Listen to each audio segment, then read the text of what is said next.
dowladda dalka Canada ayaa la filayaa inay jawaab ka bixiso codsi ay saxeen qurbo joog u dhashay Somaliland isla markaana xildhibaan John Mackey jimcihii la soo dhaafay ka aqriyay baarlamaanka dhexdiisa.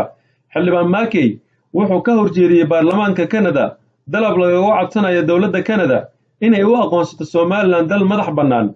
dalabku wuxuu ahaa mid buuxiyay shuruudihii lagaga dhex jeedin karayay baarlamaanka, waxaana saxay 295 taageere oo dhammaantood ka mid ahaa qurbo joogta Somaliland ee degan Canada, ayuu yidhi Ryan Payne oo ah xoghaynta gaarka ah ee xildhibaankan oo la hadlay wargeyska Dawan oo wax ka weydiiyey hindisahaasi.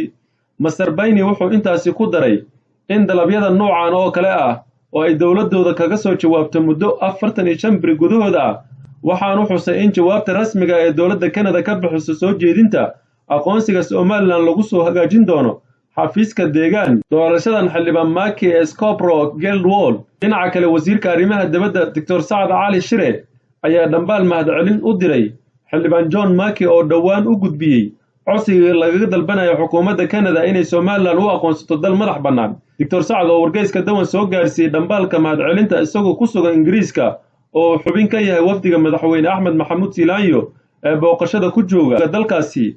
qoraalka wasiirkana wuxuu u qornaa sida tan: anigoo wakiil ka ah xukuumadda iyo shacabka Somaliland, waxaan doonayaa inaan kaaga mahadceliyo oo gudbinta dalabka aqoonsiga madax bannaanida Somaliland baarlamaanka Canada. Somaliland way u qalantaa in loo aqoonsado dal madax bannaan xaq dhinac hadday tahay sharciyan, taariikhiyan ama bini'aadanimo.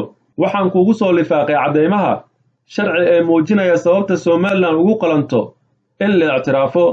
inkastoo aan la saadaalin karin jawaabta xukuumadda Canada ka bixin doonta aqoonsi ay siiso jamhuuriyadda Somaliland, waxaa dhaqdhaqaaqyadani ay kaalin ka qaadan doonaan dadaalka Somaliland shacbi iyo dowladba ugu xusul duubanayaan inay beesha caalamka ka helaan aqoonsi caalami ah oo ay kaga mid noqonayaan dalka adduunyada ka jira.